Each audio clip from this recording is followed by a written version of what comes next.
Ladies and gentlemen, my name is TotalBiscuit. I'm here to ask and answer one simple question. WTF is Wolfenstein, the New Order. This will certainly be a first impressions, not that any of my videos are not, but the situation with this one, I'm going to be entirely honest with you about this, as I am about everything. This game supposedly didn't have PC review code. I was able to get PC review code, mostly because Chris is a genius and our relationship with Bethesda is very good, but I got it under 10 hours before the embargo, which is midnight EDT tonight. So in order to try and compete with everybody else that got the code on console and things like that, I went straight into it and played as much of it as humanly possible. When it comes to a AAA title, I like to play a good 5 or 6 hours of it at least to try and get a good idea of what's going on with it, especially since AAAs tend to be slow burners. They start off fairly slow, they introduce features quite gradually over time, so in order to properly assess the game, you can't just play the first hour and say, I know what this is! So I played a good few hours. I'd say it's about 3 or 4 before I came up with this, but as always, I would recommend that you simply use this video as part of your research as to whether or not you think this game is worthy of your time. Full reviews and, of course, videos from people that have had the game significantly longer than me could be useful. What I can do, however, is show you things like the PC options menu, which you should find relevant. So let's have a look at that first before we crack on with this game. Alright, so, video, here we are. There is a field of view slider. It goes up to 100. You will probably need it. It defaults significantly lower than that at 80. I found that that gave me some mild nausea. Going all the way up to 100, that fixed things. Admittedly, there is a mild problem with that. As much as it's nice to have this, it doesn't seem to change the size of the gun models. Either that or the gun models are just so ginormously huge for no reason that they get in the way regardless. What you should have when you mess around with field of view is also to change the model size of the weapons in question. That's supposed to scale with the field of view. It doesn't seem like this does, or if it does, it doesn't do it enough. So you might find the gun models a little bit large. They certainly are for my taste. Outside of that, you can change which monitor you go on, display modes, full screen windowed, and full screen and regular windowed. A few people ask me to keep an eye out for full screen windowed. I will do that from here on in. Then you got your resolution options here. I can push mine all the way up to 4K if I want, because I've set up my graphics cards to do downscaling. But obviously I'm not going to do that, but what I am showing you there is that it will go all the way up to 4K and similar resolutions if you like. Outside of that, though, there's a fairly limited selection of resolutions that are available. You got 720p, you got your 1600 by 900 there, and your 1920 by 1080. Now, what I assume is this is only giving me 16 by 9 options because I'm using a 16 by 9 display. I can't confirm it because I don't have a 16 by 10 display to actually test it on, but that might be something you want to look into if you have a 16 by 10 display before deciding to purchase. Now, if we head to advanced options, you will see it's got your presets as well as custom graphics. So, your texture cache size, if you've got a lot of video RAM, you might want to crank this up. This will allow you, hopefully, to have higher texture quality. You can turn compression on or off. As you can see here, if you've got a lot of VRAM, you should turn this off for best quality possible. You then have your texture streaming limit, pages per frame. Probably not a term that you're particularly familiar with. I'm going to be honest, it's not something that I'm all that familiar with as well. I can't tell you what pages per frame is either, but I turned it up. Seemed like a good idea. That's not a common term, so I don't know what it means, and I did look. I found no reference to that whatsoever. A bit weird. Perhaps they might want to change the tooltip on that to explain what it actually does. Then you got shadow resolution, which obviously you should turn as high as you can get it without affecting your frame rate, depth of field, and of course that's not just so much something that you might want on. You might wish to turn it off, but you don't have the option to do so. You're going to go down to medium for that. I don't know what's going on with that. There's your screen space, and additional quality settings, which seems like it's something like texture filtering, possibly an anisotropic in there. We don't know. It's all rolled into one little option, which is weird. This whole options menu is just really strange. It uses a lot of terms that I don't usually recognize. A lot of the standard terminology that's associated with PC options menus isn't here. And settings that you'd think you might want to toggle independently, like, say, AA or anisotropic filtering, HBAO, it's not there. It's all rolled into this, and I don't know what that is. So, I don't know. I turned it up to maximum, so that's about as far as I can go with it. And then you got haze flare post effect, which you can turn on or off. depending on whether or not you actually like that in the first place. So yeah, those are the display options. Like I said, a bit of a weird mixed bag. I'm glad that they have the options that I think you would expect and that you can crank things up past the console version, but the way that you do that is really confusing, and that's going to cause problems for anyone that's trying to tweak graphics settings on hardware that isn't top-notch, which is annoying. You know, you shouldn't do that. You should be very clear with what all of your settings do, and make sure that you don't bundle settings together in suboptimal ways, which this game certainly does. Outside of that, you can rebind all the keys, which is always nice. You don't have a secondary option, which kind of sucks, but you can rebind stuff. The only real problem I have with the rebinding is that the lean button is a toggle. Well, it's not so much a toggle, it's a modifier. You hold it and then you press a direction, then it's going to lean in a particular direction. Now, if you're like me and you're used to games like the old Deus Ex, then you're probably used to Q and E leaning left and right, but you can't bind buttons to separate lean functions. The way that they decided to do lean, and obviously have it also work on a console, is to have a button modifier and then combine that with, I suppose, moving your left analog stick. This does mean the PC version suffers slightly as a result of this. It's not the worst thing in the world, frankly. You could very easily deal with it, but it takes a little bit of getting used to because it's not the kind of lean system that you would usually see in your standard PC shooter. Not that we've had a lot of standard PC shooters lately. Outside of that, you have your various different bindings here. As you can see, you can carry a lot of different guns, which is always nice. And that's really about it. There are also, for those who are wanting to use a controller, multiple controller layouts, which is nice. You can't fully rebind the controls, but you do have about, I think it's 4 different controller layouts that you can use, which is better than 1 controller layout. So I'll give them credit for that. Mouse smoothing is off by default, and you've got toggle aim, toggle sprint, toggle crouch, which you can mess around with at your leisure. So overall, controls-wise, looking very, very good. You can turn your loot hints off if you so desire, or use tutorials as well. You do not have a separate audio slider, which is really strange. You've only got master volume, and then you can mute music on or off, but it would be nice, in fact I think it's very important, to switch on a mode which would allow you to change the volume of, say, the voices, or the sound effects, or background ambience, or music, but it's all rolled into master volume. So this is not particularly good, and I prefer to see that improved in a future patch. Speaking of future patch, they are, I believe, planning a day 1 patch for this thing, so some of the problems that I'm pointing out here may very well be fixed by the time the game actually comes out, or on the day that the game actually comes out. So do bear that in mind, and of course keep an eye out on the Steam forums and various places like that to know whether or not that's actually happened. Okay. I'm going to turn them on to all here, obviously, since I'll be talking over a lot of it. And we shall resume. Before we do that, though, we can have a look at extras. So, there are some collectibles that you can find here. Some of these are quite amusing. Some of them are, of course, just kind of neat. Such as Nazi Gold, which, frankly, should be in every Wolfenstein game ever. If there isn't Nazi Gold in your Wolfenstein game, then you're not doing it right. Bunch of concept art, characters. I don't want to show you too many of those, because obviously it's a bunch of spoilers. And there are some recordings. Now, it would appear that there is a German version of the Beatles in this alternate timeline, and there are songs that you can find. You may have heard in the trailer a German version of a popular song. Well, here you have Mond Mond Ja Ja. In fact, I'll let you hear a little bit of it. Here we go. 3, 2, 1.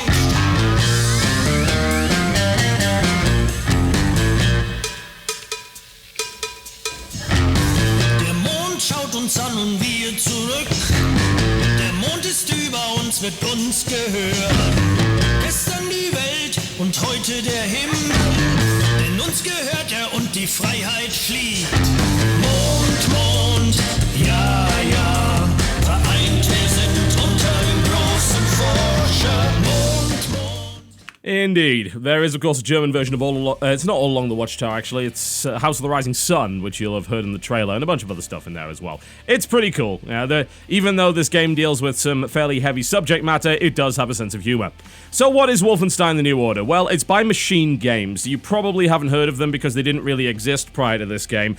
It consists of a bunch of guys from Starbreeze. They worked on games like The Darkness, as well as Chronicles of Riddick. So they have a pretty decent pedigree, at least in their previous job in Starbreeze, when it comes to FPS games. They were given the task of doing a Wolfenstein game. It was shown quite a bit last year. I actually saw it last year, and I was not impressed. The part that they showed us in the press preview was...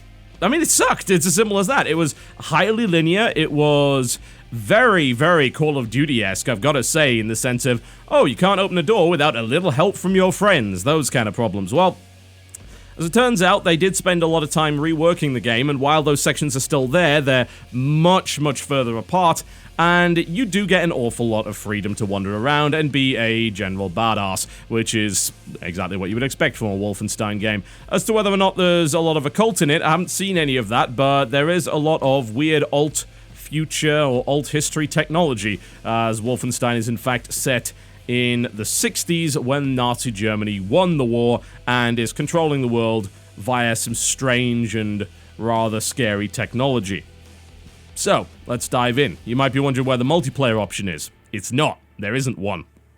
This is supposedly a 20-hour campaign, according to Machinegames, and it also has replayability with alternate timelines and unlockable game modes. As to whether or not it is in fact 20 hours, that's something I can't confirm. And anyone else that received their PC code about 9 hours in advance of the embargo date isn't going to be able to confirm it for you either. Okay, let's dive into the game, shall we, and show you what is going on.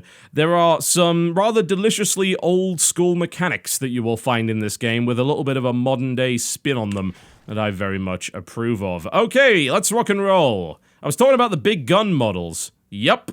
There are some very large gun models. This pistol is comically huge. I mean, just look at that thing. It's absolutely hilarious. There's no reason for it to be that big, but it is.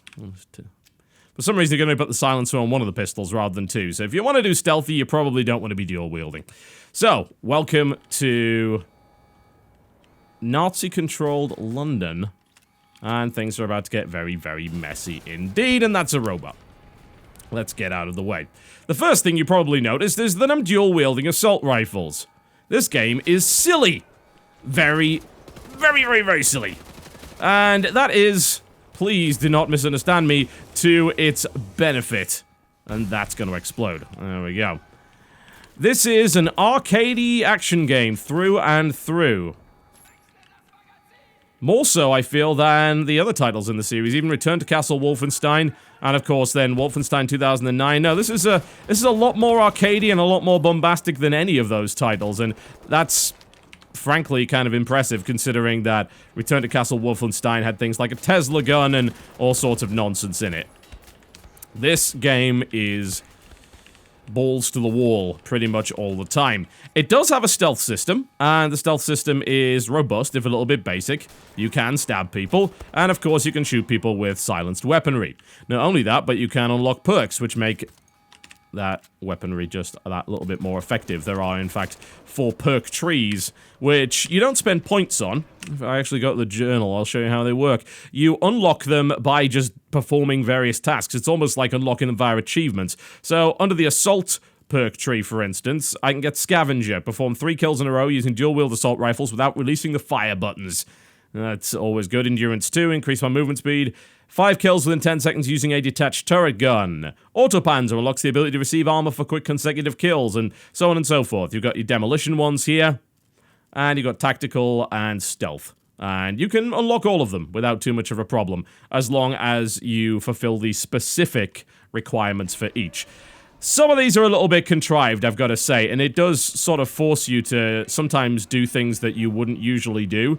Some of the stuff's just easily unlocked in course of play. You get Scout 1 from doing a silent takedown on a Nazi commander, which happens fairly early on in the game. So that's something that's probably going to happen regardless, even if you like to go loud as much as I do, and trust me, I do. Dual-wielding assault rifles is hilarious and will never not be. There we go. Speaking of something fun, I think we can head over in this direction. Is he dead yet? He looks it. Alright, let's I'm just gonna nick this, if you don't mind. Time to leave. There's some armor lying around on the ground that I might want to pick up in the process as well. There we go.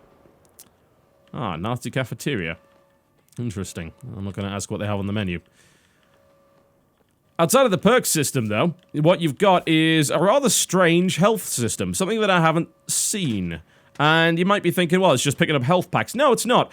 There is an overcharge system, which I haven't seen implemented like this in a little while, if ever. At least not precisely like this. But the closest thing that I can compare it to is actually Doom and Quake. The idea of health overcharging. Your default health is 100.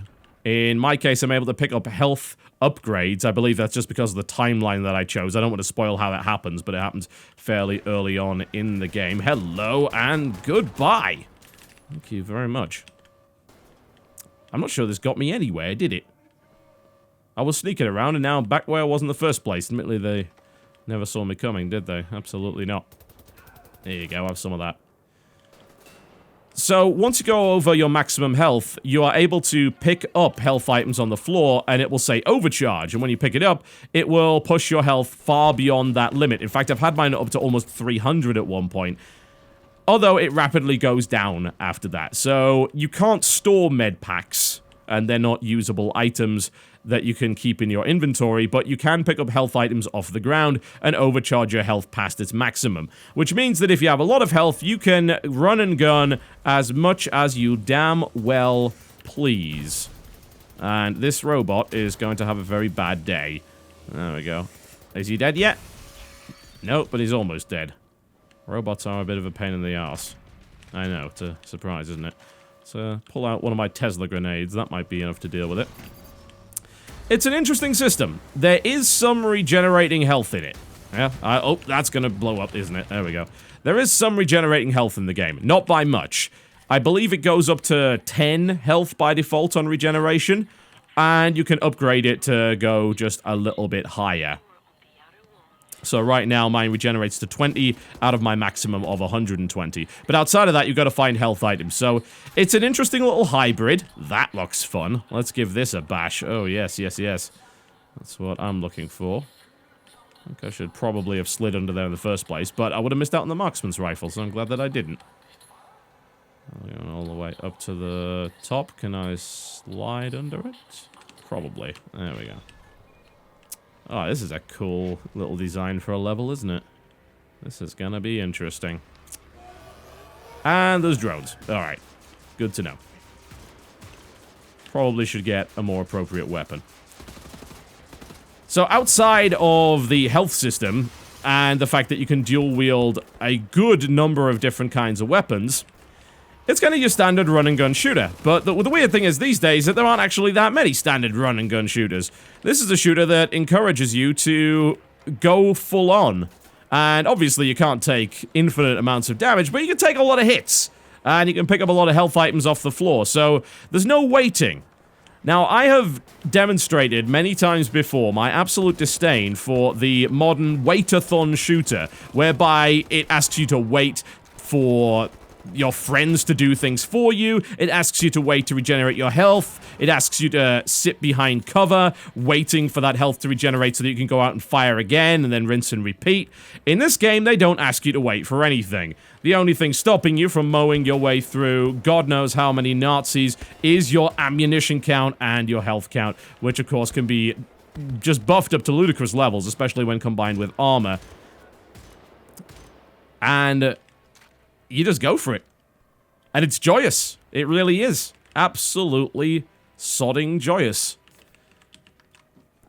I love run and gun games. There aren't that many of them anymore. The most recent example of it would be Shadow Warrior.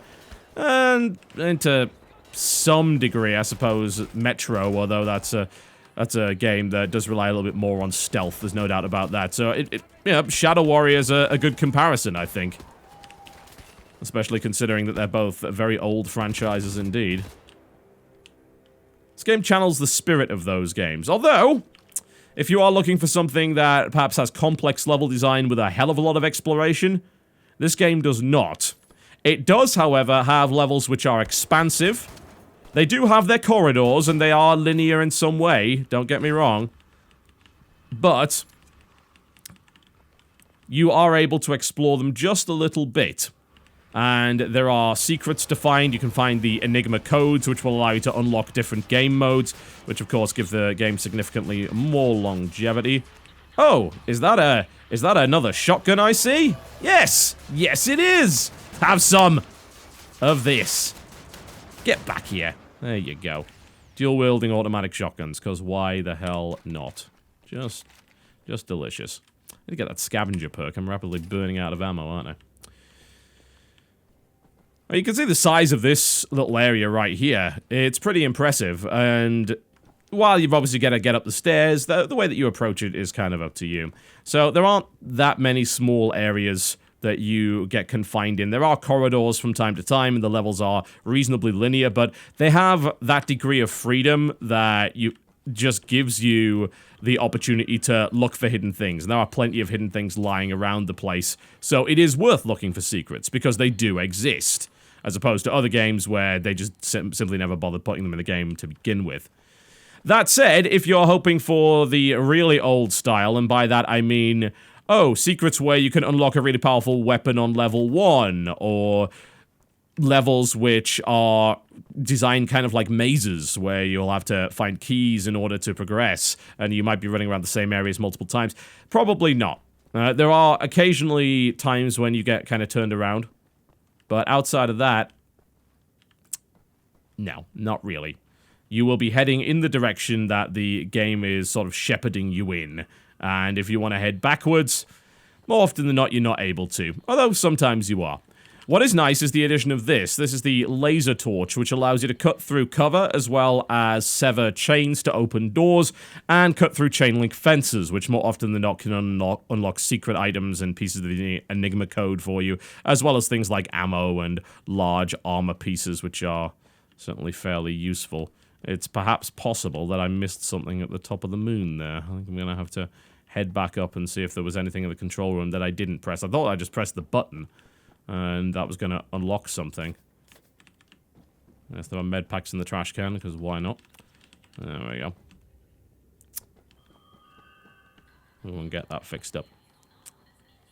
Oh, it's through there. Okay, right, well, that would explain that. There are navigational aids that are given to you from time to time, but they are, more often than not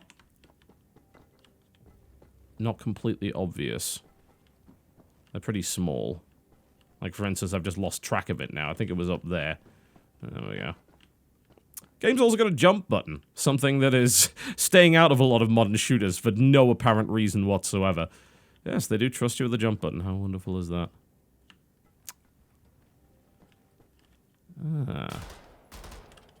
How? There's no way I'm going to be able to reach that, surely. Can I jump on top of that? Is it actually going to let me do that? Oh. No, it's not. Okay. Oh! That's kind of neat. Alright. Well, that explains how I got over there. And that looks delicious. Alright, let's murder some more people. This game doesn't have a lot of brains. I'll be entirely frank with you on that one.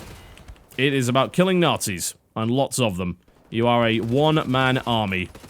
It's kind of ludicrous how many bullets you can take, although you certainly cannot take infinite bullets, as I think I've just aptly demonstrated to you. But you are pretty much a Superman.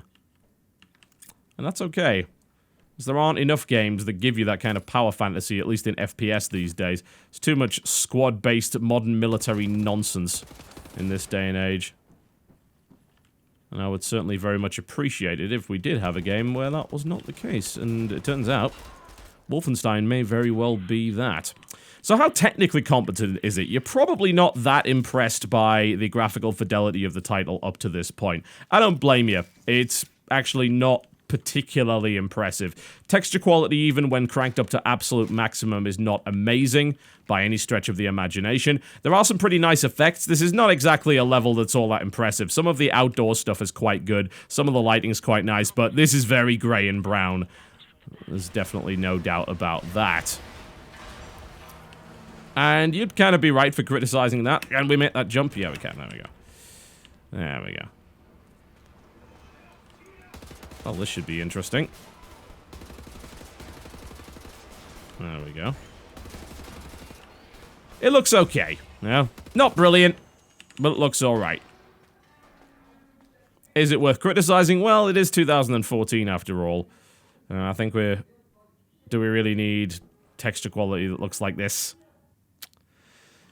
No, but a lot of modern games are still doing that anyway. Just, for some reason, texture resolution seems to be something that most modern game devs are just ignoring. I don't know why, either. You know, we've cranked up the RAM available in next-generation consoles. You'd think the texture resolution might be a priority, but hell, since a lot of these games aren't even getting to 1080p 60, I can't imagine that high-resolution textures on the walls are the kind of things that they would be prioritizing. It sucks as a PC user, because we have seen games where the texture resolution has been really high and it looks absolutely great, but this is definitely not one of them. So, it's okay. Doesn't look incredible. This is definitely not one of the more impressive levels, but in a 20-hour game, you're not going to be having amazing set pieces all the time. In fact, the opening sequence to the game is surprisingly impressive, which maybe you wouldn't necessarily expect, considering the... Hang on a minute.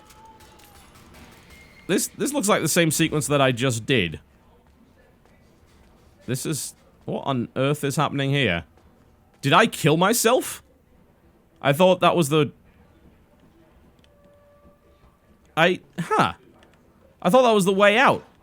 Maybe I should have not stood on it when I did that. Yes. Okay. Next time, I will try common sense. Oh, you bloody hell! This is why you should never trust me to try basic navigational puzzles. Holy hell. What a mess. Let's be honest, this is a game that focuses on guns. Lots and lots of guns. You have many of them. You can carry lots at the same time.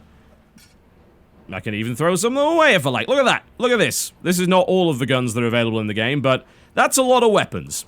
And you can dual wield a lot of them as well. There are these kind of more futuristic versions that you have available here. And then you've got the versions that you get in the sequence in 1946, which only lasts about an hour before you go to the 60s. So, even though it looks like there's kind of a lot of guns initially, when you realize, oh yeah, there's a 1960s version, 1946 version. Unless they do a lot of flashback sequences, which is entirely possible they will, by the way. I haven't had one yet, but they have been mentioning in the game, actively sort of prompting you to think, oh yeah, BJ Blazkowicz has head trauma. He's probably going to have some flashback sequences here and there. And I imagine that's how they're going to spread the game out to 20 hours. That certainly seems like the way to go with that. I definitely haven't had access to too many of the more exotic weapons. It's mostly just assault rifles, automatic shotguns, the laser torch, which is a weapon, although it's the worst weapon in the game, and you probably won't want to use it as a weapon. You're better off using a knife, frankly, at close range. Works far, far better. And your dual-wield pistols and the guns that you can pull off the mounts. So you can get the big MG60s, which are these absolutely ginormous kind of Gatling cannons that will run out of ammo eventually. A very Crisis kind of thing to have happen. So the gunplay is a lot of fun. There's not a huge amount of recoil to it. It definitely feels very arcadey, but there's a suitable amount of punch behind it. And the fact that you can dual-wield automatic shotguns makes it a hell of a lot more fun. I'm sorry, it does. I mean, it's very, very hard to argue with double automatic shotguns, especially of that size, even though they clog up about half the screen if you decide to do it. It's run-and-gun arcade action, and it works very, very well. Killing Nazis is satisfying, and there are a variety of ways to do it, including full stealth. Most of the time, you can avoid alarms going off. There is even a set of mechanics in the game that support that idea, which is the notion that a Nazi commander will set off the alarm and summon reinforcements. And if you kill the Nazi commander before he does that, then he'll stop doing it, and of course you kill him to stop him summoning reinforcements and things like that. It makes sense, but sneaking around is something that is supported. It works fairly well. I want that thing. That thing looks great. I'm certainly... Yes, I definitely need to find a way in there. I want it. I certainly want that big laser thing. I was talking about exotic weapons earlier, wasn't I? And it looks like we may very well have found one. It was as simple as this. Just jumped in slightly the wrong place. Alright, let's give it one more try, and I want that thing. I want it in my life.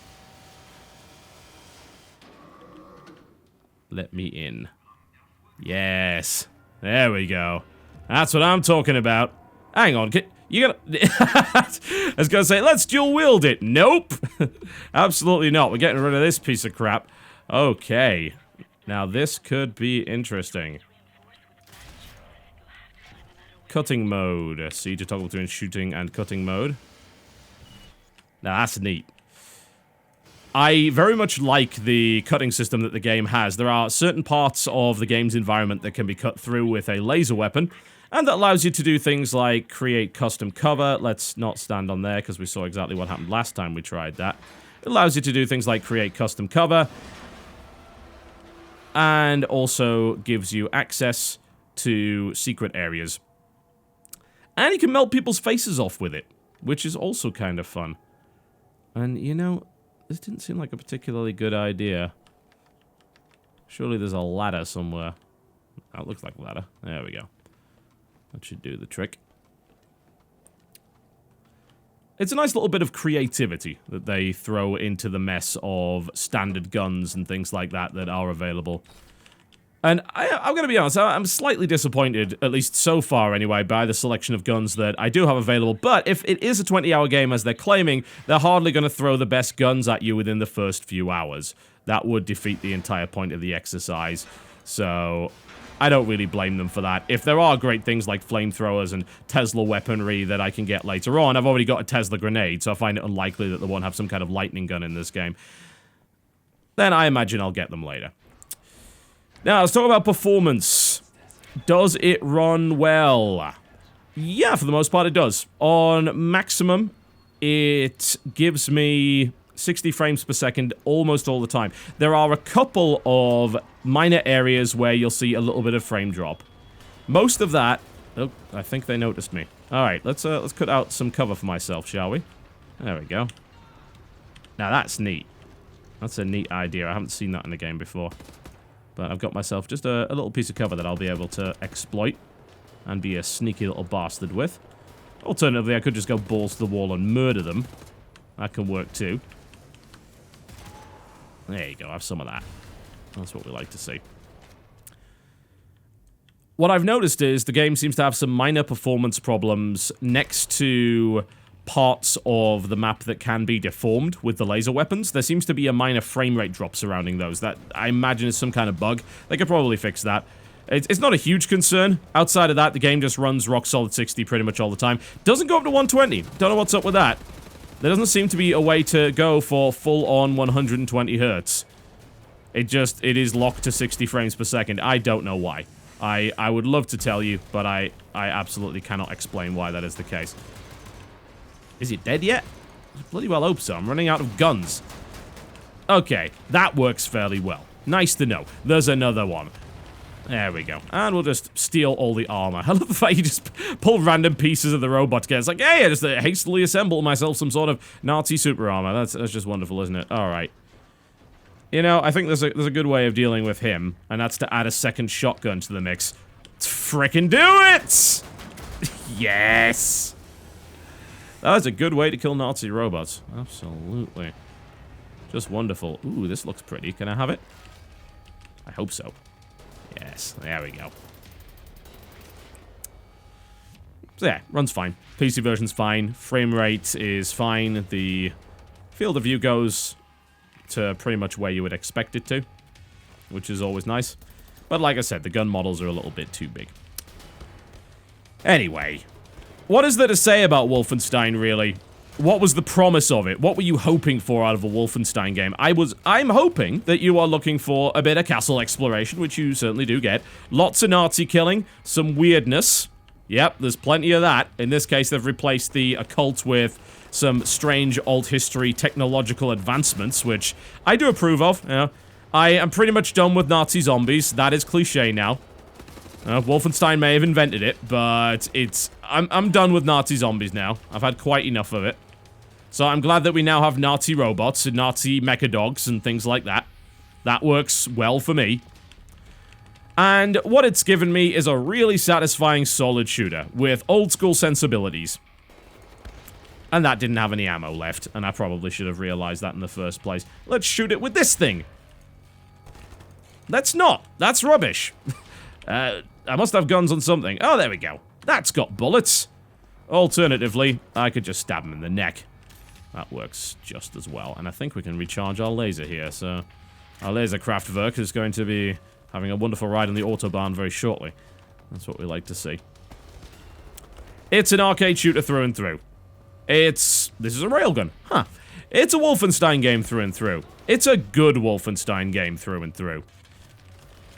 It's very enjoyable. It's got a decent amount, I would say, of originality. I like the alt history thing. It's not the first time that a game's done it, but it's probably the first time that a game's done it really well. Things like Iron Storm were certainly nowhere near as good as this. They were not on this level of quality.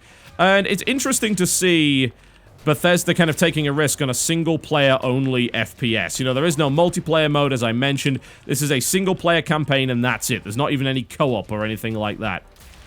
It's interesting that Bethesda would take those kind of risks. But I'm kind of glad that they did, because I've been waiting for a decent single-player first-person shooter. And the last one we had was probably Metro Last Light, which has certainly a much different feel to this. This feels arcadey, this feels suitably old school, and it's all about the guns, and killing mecha Nazis. What can I say? It's a dumb game, my critique of it's gonna be pretty dumb as well. It does what it does well, and I'm having a lot of fun with it up to this point. And as much as I can survive bullets, I apparently can't survive a 5-foot drop, but, well, there you go. Wolfenstein, The New Order, ladies and gentlemen. It is available probably right now on PC. It's also on the consoles if you so desire. It is a full-priced release, $50 or your regional equivalent. I'm having a lot of fun with it.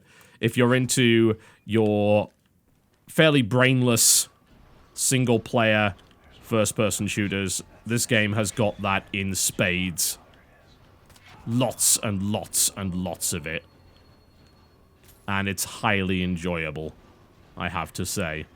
So, welcome back, single-player, arcadey, FPS, dual-wielding assault rifle nonsense game. I've missed you. My name's been TotalBiscuit. Thank you very much for watching. I'll see you next time.